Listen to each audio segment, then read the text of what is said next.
লালন মাজারে কিন্তু কেউ বলাৎকার করে না। বিএনপি আর জামাত শিবির মুদ্রার এপিঠ ওপিঠ। বাংলাদেশ মানেই লালন সংস্কৃতি। এই জামাত শিবিরই কিন্তু ঠিক তারা তো সাপ, যে কোনো সময় বিএনপি কে ছবল দিবি। আমরা যারা লালনের ভক্ত, গরু সাইজির ভক্ত, হ্যাঁ, ৭২টা হুর নিয়ে ওনারা আনন্দ ফুর্তি করবেন, আমরা কখনোই এটা মেনে নিব না। বক্তব্যটা সংসদে দিয়েছেন, অনৈতিক চর্চা, এটা কিন্তু মাদ্রাসায় বেশি হয়। হ্যাঁ, লালন মাজারে কিন্তু কেউ বলাৎকার করে না, লালন মাজারে শিশুকে ধর্ষণ করে না, কিন্তু মাদ্রাসায় করে।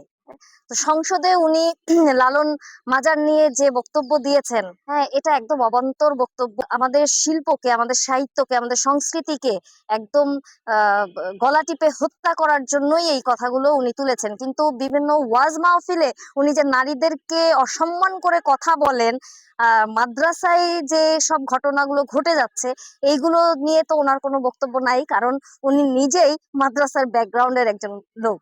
ওনারা তো জান্নাতে যাওয়ার কথা বলে, বেহেশতে যাওয়ার কথা বলে, তো বেহেশতেও কিন্তু সূরা পান করা হয়, যেটা আমরা মদ বলে থাকি। হ্যাঁ, তো ওইখানেও তো সূরা পান করে ৭২টা হুর নিয়ে ওনারা আনন্দ ফুর্তি করবেন। বলছে যে যে মাদক সেবন করা হয়, অনৈতিক কাজ হয়, যারা গাঁজা খায়, যারা মাজারপন্থী, যারা লালন ভক্ত, তারা কিন্তু কখনো কোনো মানুষের ক্ষতি করে না।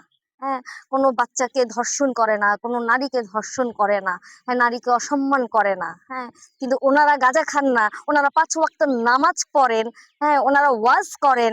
ওনাদের ওনাদের ঘরে, আল্লাহর ঘরে কিন্তু এইসব অনৈতিক কাজ বেশি হয়। মাজার কেন থাকবে না? অবশ্যই মাজার থাকবে। বাংলাদেশ এমন একটা দেশ, সেখানে মাজার থাকবে, সেখানে লালনের মাজার থাকবে, সেখানে মসজিদ থাকবে, মন্দির থাকবে, গির্জা থাকবে, এখানে সবই থাকবে। কেন থাকবে না? এখানে সব ধর্মের মানুষ এখানে বসবাস করে।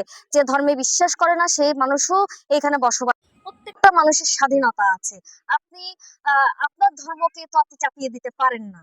হ্যাঁ, যে আপনি মাজারে যাবেন না, মাজার থাকতে পারবে না, আপনি মন্দিরে যাবেন না, মন্দির থাকতে পারবে না, মূর্তি হারাম। হ্যাঁ, এই যে গতকালই তো মনে হয় গাইবান্ধায় রাম মূর্তি তৈরি করা স্থগিত করা হলো। কেন স্থগিত করা হলো? আপনি কি তাহলে তাদের ধর্ম অনুভূতিতে আঘাত দিলেন না? আপনার ধর্ম খুব ঠুনকো, একটু কথা বললেই আপনার আঘাত লেগে যায়, অনুভূতিতে আঘাত লেগে যায়। তাহলে অন্য ধর্মের মানুষের কি অনুভূতি নেই? হ্যাঁ, শুধু বাংলাদেশ বলে এই যে রাম মূর্তি তৈরি করা স্থগিত করলো, এটা নিয়ে কিন্তু কোনো সনাতন ধর্মের মানুষরা কোনো কথা বলতে আমি কালকে থেকে এই পর্যন্ত আমি দেখিনি। আমরা তো অবশ্যই এরকম বাংলাদেশ চাইনি। বনলতা এক্সপ্রেসে যে অভিনয় শিল্পীরা অভিনয় করেছেন, তারা তো অনেকেই ২৪শে জুলাই যোদ্ধা ছিলেন, অ্যাক্টিভলি রাজপথে ছিলেন। কারোর এই দেশটা আমারও বলে বক্তব্য দিয়েছেন, কারোর আসমান কাঁপছিল, এই ধরনেরও বক্তব্য আমি অনেকের মুখে ওই অভিনয় শিল্পীদের মুখে শুনেছিলাম। তো তারাও কিন্তু কোনো প্রতিবাদ করেননি। এই যে ব্রাহ্মণবাড়িয়ায় সিনেমা বন্ধ নিয়ে একা রুম্মিন ফারহানা যে প্রতিবাদটা করেছে, এটার জন্য ওনাকে আমি স্যালুট জানাই।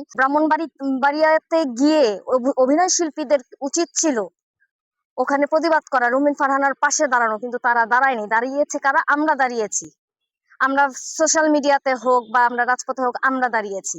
তো আপনারা বিকল্প চাইছেন, তো বিকল্প কারা? এই যে বিকল্প এখন যাদেরকে দেখছেন, তারাই তো আপনাদের সিনেমা বন্ধ করছে, আপনাদের কনসার্ট করা বন্ধ করছে, মাজার ভাঙতেছে, ভাস্কর্য ভাঙতেছে। এই ঘটনাগুলো কিন্তু, হ্যাঁ, গত ১৭ বছর কিন্তু আমরা এই ঘটনাগুলো দেখিনি। কিছু ১৭ বছরে, হ্যাঁ, কিছু শ্রেণী ছিল, কিছু শ্রেণী বলতে আমি জামাত শিবিরের কথাই বলবো, যে তারা ছিল, তারা লালন ভাস্কর্য ভেঙেছে। শেখ হাসিনা, উনি কিন্তু ওই সময় চুপ ছিলেন, কোনো কিছু বলে নাই। ওই যে চুপ থাকার কারণে আজকে কিন্তু তারা মাথাচাড়া দিয়ে উঠেছে। ওই সময় যদি শেখ হাসিনা আর অ্যাকচুয়ালি স্বৈরাচারী শক্তিটা ইয়ে করতো, অ্যাপ্লাই করতো, তাহলে আমার মনে হয় না যে তারা আজকে মাথাচাড়া দিয়ে উঠতো। বিএনপি আর জামাত শিবির মুদ্রার এপিঠ ওপিঠ। কারণ আমরা অতীতেও বিএনপির ক্ষমতা সম্পর্কে আমরা জানি। হ্যাঁ, সো বিএনপি জামাত মুদ্রার এপিঠ ওপিঠ।